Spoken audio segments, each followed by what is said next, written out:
का उद्घाटन माननीय विधायक हरिंदर कल्याण के कदमों से होने जा रहा है। तालियां के साथ इस पर अनुमानित 75 लाख रुपए की राशि खर्च हुई है। इसी प्रकार से माननीय विधायक महोदय जी और इसके बाद इस पर अनुमानित 3 करोड़ 50 लाख रुपए की राशि खर्च हुई है। ये सब 33 केवी सब स्टेशन जो कि कुंडली विधानसभा निर्वाचन क्षेत्र के अंतर्गत आता है। मधुबन खरकाली में ये बनकर तैयार हुई है। इसका उद्घाटन इसी प्रकार से जो 10वीं परियोजना है मधुबन के अंदर कंजर्वेशन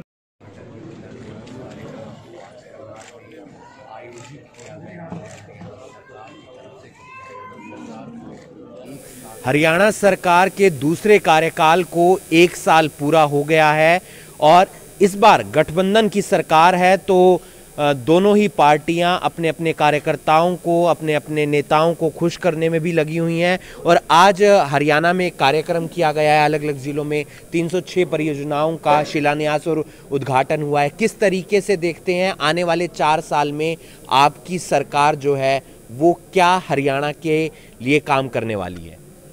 देखिए, निश्चित रूप से आज का जो दिन है ये एक ऐतिहासिक दिन इसको मैं कहूँगा, क्योंकि जहाँ इसमें हमारी सरकार के दूसरे कार्यकाल का आज पहला एक वर्ष पूरा हुआ है।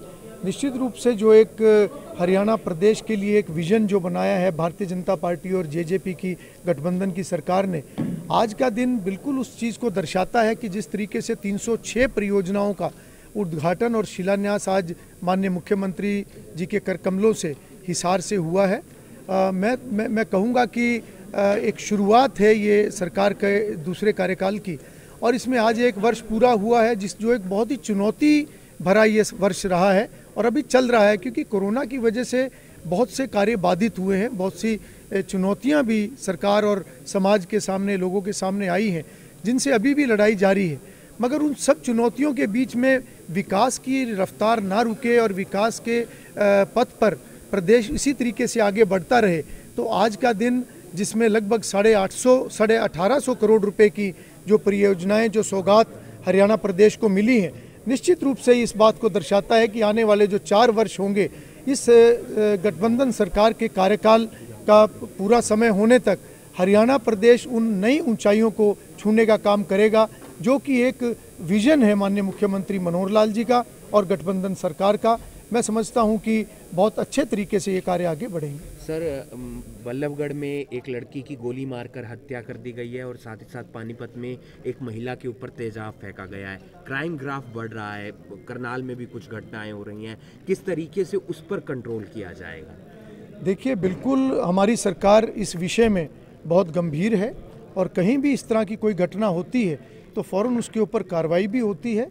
और मैं ये कहूँगा कि इस तरह की घटनाएं जो कि ख़ास तौर पर आपने जो जिक्र किया, जो महिलाओं से को लेकर है, मैं इसको एक तरह से सामाजिक विषय भी कहूँगा कि कहीं ना कहीं हमारी बेटियों की सुरक्षा, हमारी बहनों की सुरक्षा, वो जहाँ सरकार का पूरा दायित्व है, वहीं ये समाज की भी एक जिम्मेवारी बनती है कि हम एक ऐसा एक सुरक्षित वातावरण तैयार करें और अपनी बेटियों को किसी भी तरह की कोई दिक्कत ना हो। ये हम सब की जिम्मेवारी है। जहाँ तक हरियाणा सरकार की बात है, पूरे तरीके से सजग हैं और कोई भी ऐसी घटना होगी तो कोई भी दोषी होगा वो किसी भी तरीके से बख्शा नहीं जाएगा। सर, डॉक्यूमेंट्री में देखा किसानों की उत्थान की बात हो रही थी, उनकी प्रगति की बात हो रही थी, लेकिन किसान तो सड़कों पर है, तो उनको किस तरीके से समझाया जाएगा? देखिए, जब से भारतीय जनता पार्टी की सरकार बनी है, निरंतर हर वर्ग के लिए और हर क्षेत्र में व्यवस्थाओं को मजबूत किया गया है, नए कानून बनाए गए हैं, नए ऐसे कदम उठाए गए हैं।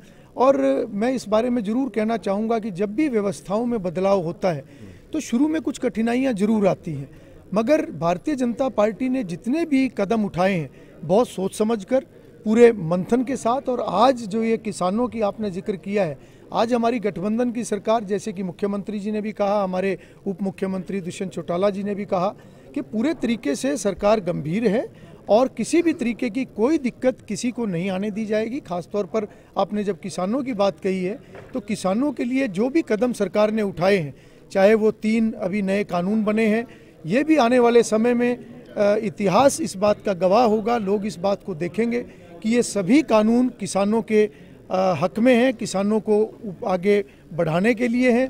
और कई बार तकनीकी कारणों से कुछ दिक्कतें ज़रूर आती हैं, मगर ये तकनीक के साथ भी सरकार को आगे बढ़ना पड़ेगा, चाहे वो मेरा फसल मेरा ब्यौरा की बात है या अन्य इस तरीके से तकनीक के साथ जुड़ने वाली बात है।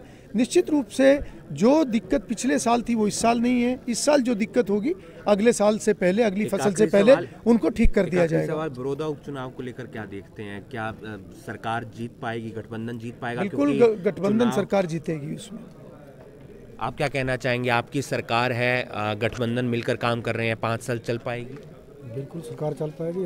आज का जो कार्यक्रम था, जैसा कि विधायक जी ने बताया कि हमारे दोनों पार्टियों की पहली वर्षगांठ है, तो उसके उपलक्ष्य में आज सारे के सारे हम इकट्ठे हुए थे। तो आज 306 जो परियोजनाओं का जो उद्घाटन हुआ है, उसके लिए मैं पूरे प्रदेशवासियों को बधाई देता हूं। और निश्चित तौर पर जो गठबंधन सरकार है, ये चुनौतियों भरा जो वर्ष था उसको भी पूरा किया और आने वाले जो 4 साल हैं उन्हें भी निरंतर लोक सेवा में जनता के हित में के कार्य करने का काम करेगी।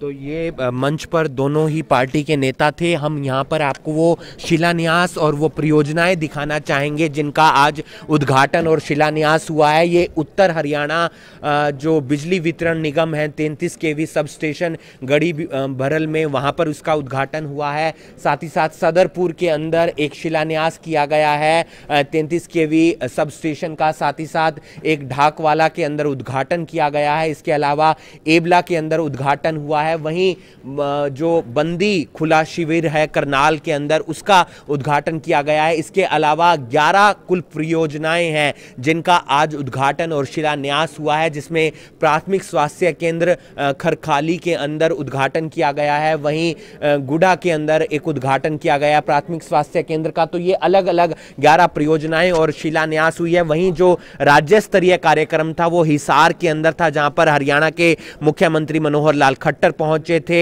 उप मुख्यमंत्री दुष्यंत चौटाला पहुंचे थे और वहां पर रनवे का भूमि पूजन भी हुआ है। देखने वाली बात यह रहेगी कि आने वाले 4 साल कैसे निकलते हैं, क्योंकि पहला साल दोनों ही पार्टियों के लिए चुनौतीपूर्ण था और फिलहाल किसान सड़क पर है। बड़ौदा उपचुनाव नजदीक है, देखना होगा कि वहां का भी नतीजा क्या आता है। इस वीडियो को आप ज्यादा से ज्यादा शेयर कीजिए और बाकी खबरों के लिए आप बने रहिए करनाल ब्रेकिंग न्यूज के साथ। नमस्कार। एक विकास का खूब बना करके स्थापित करने की इच्छा है, जिससे इस क्षेत्र के औद्योगिक विकास को किसान इसमें अभी इस सीजन से नागौर में अगर आप जाएं तो एडवेंचर स्पोर्ट हरियाणा में ही नागौर में स्काई डाइविंग की सुविधा उपलब्ध हो जाती है।